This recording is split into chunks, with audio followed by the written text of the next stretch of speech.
Napenda kumshukuru kwanza Mwenyezi Mungu ambaye ni mtoaji wa neema zake zote kubwa na ndogo, ambaye ametuwezesha sisi sote katika kipindi hiki chote cha mfungo wa Ramadhani na Kwaresma kuwa na afya na sia njema na kuendelea na mfungo wetu vizuri.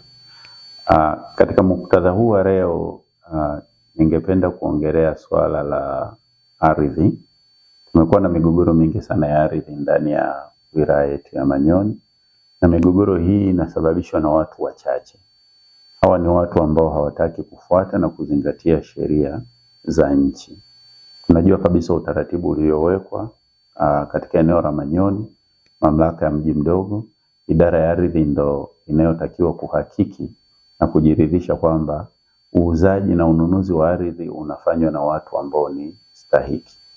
Lakini kumekuwa na tabia ya baadhi ya wenye viti na viongozi wa vitongoji pamoja na madalali wachache na wanasheria baadhi wasio waaminifu kutofuata hizi taratibu na kwenda kufanya mauziano ya ardhi kinyume na sheria.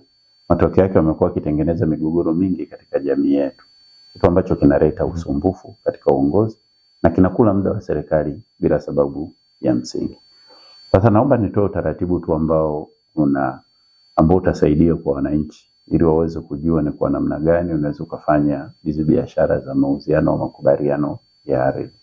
Mosi, ieleweke wazi kabisa kwamba katika sheria ya ardhi imetoa fomu ambazo hizi fomu zinatakiwa zijazwe, fomu namba 18 na fomu namba 19 kwa mamlaka ya miji na vijiji. Kwa fomu namba 18 ni kwa mamlaka ya miji na fomu namba 19 ni kwa mamlaka ya vijiji. Lakini zaidi ya hapo kuna fomu namba SF5.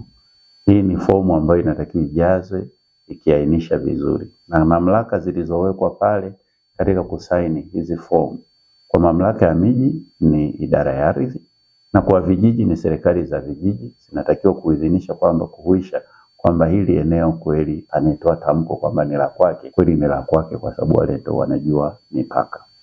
Baada ya hapo, wananchi wanaouziana ardhi wanatakiwa kufika kwa mwanasheria wakiwa na makubaliano yao, na mwanasheria kama kamishna wa kiapo atawasikiliza, atajiridhisha kwenye mamlaka husika kwamba ile ardhi husika wanaotaka kufanya mauziano ni wahusika kisheria, jiridhisha kwamba ile ardhi haina mgogoro, ndipo atakwenda hatua inayofuata ya kuandikiana mkataba na makubaliano ya mauziano na hatimaye hawa watu wanauziana. Kwa sheria inatoa wigo kwa wanasheria tu, maafisa wa viapo, kushuhudia mauziano ya ardhi. Lakini tumekuwa tukipata malalamiko kwa watu mbalimbali, barozi, mwenyekiti wa nini, sijui nani amesainisha.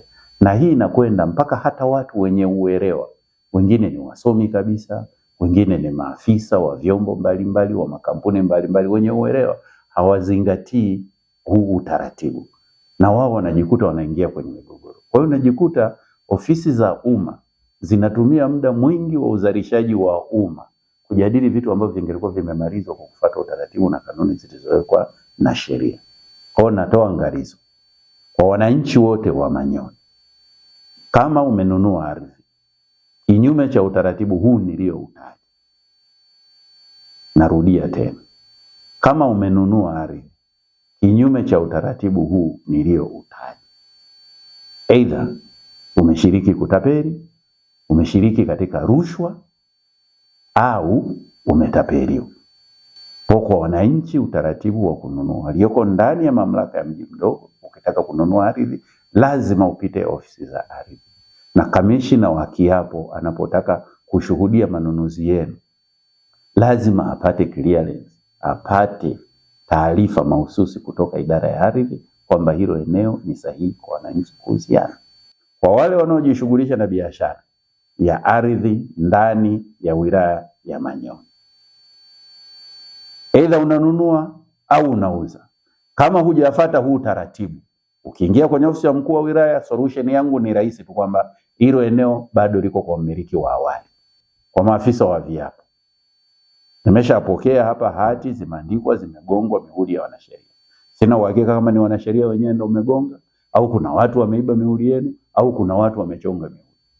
Lakini kuna baadhi ya majina yenu tumeangalia TLS yapo. Nataka kuwapa onyo. Kufanya hivi vitu kinyume cha taratibu zilizowekwa na serikali ni kosa. Ninyi ndio mnatakiwa muwaongoze wananchi katika njia sahihi. Nendeni mkahakiki maeneo, mjiridhishe, mfanye search, mjiridhishe, ndio muwaruhusu wananchi kwenda kwenye transaction. Njia ndogo ndogo hatuwezi kuziruhusu ndani ya maeneo. Ni kweli maafisa wa viapo mnatakiwa mshuhudie watu wakiwa wanafanya hizo transaction zao za ardhi. Ni kweli. Lakini mna wajibu pia. Ndio maana mnapewa posho. Haimaanishi kwamba kushuhudia usitekeleze wajibu wako. Una wajibu wa kujiridhisha kwamba taratibu za kisheria zinazingatiwa. Kwa sisi tukikuta kwamba umefanya kitu bila kujiridhisha na bila kufata taratibu, tunajua na wewe ni mmoja wa watu ambao mnatuchanganya hapa. Na inawezekana mkao na vikundi vyenu, mkao mnapiga kelele nyingi. Lakini itakapofika swala la ardhi sisi hatutaangalia kelele zenu. Kwa sababu vurugu nyingi, hata mitanziko mingi tunayoiona duniani mataifa dhidi ya mataifa ni ardhi. Kwa tusipokuwa wakali kwenye kusimamia ardhi mtatusumbua. Kwa hilo sisi hatutaangalia. Tutahakikisha kwamba tunasimamia haki ya kila mmoja kwenye ardhi kwa kufuata sheria na taratibu zilizowekwa. Utaratibu ulioko kwenye sheria ya ardhi ufuatwe.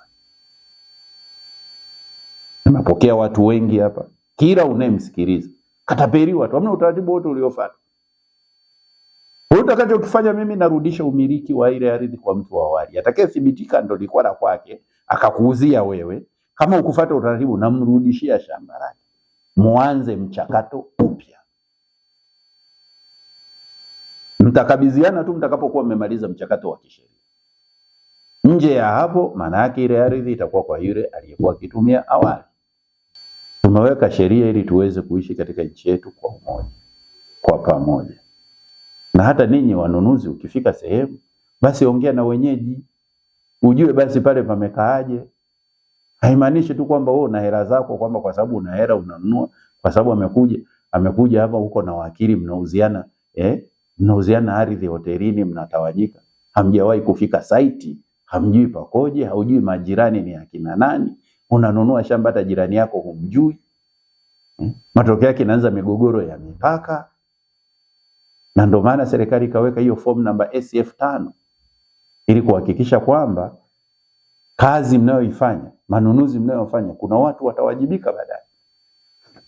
Kwa ni rai yangu kwa wananchi wa Manyoni, tutazingatia mwongozo uliowekwa na sheria kuhusu matumizi ya ardhi na manunuzi ya ardhi. Niwashukuru sana na imani mtatekeleza haya yote na tutawajibika kwa pamoja. Asante.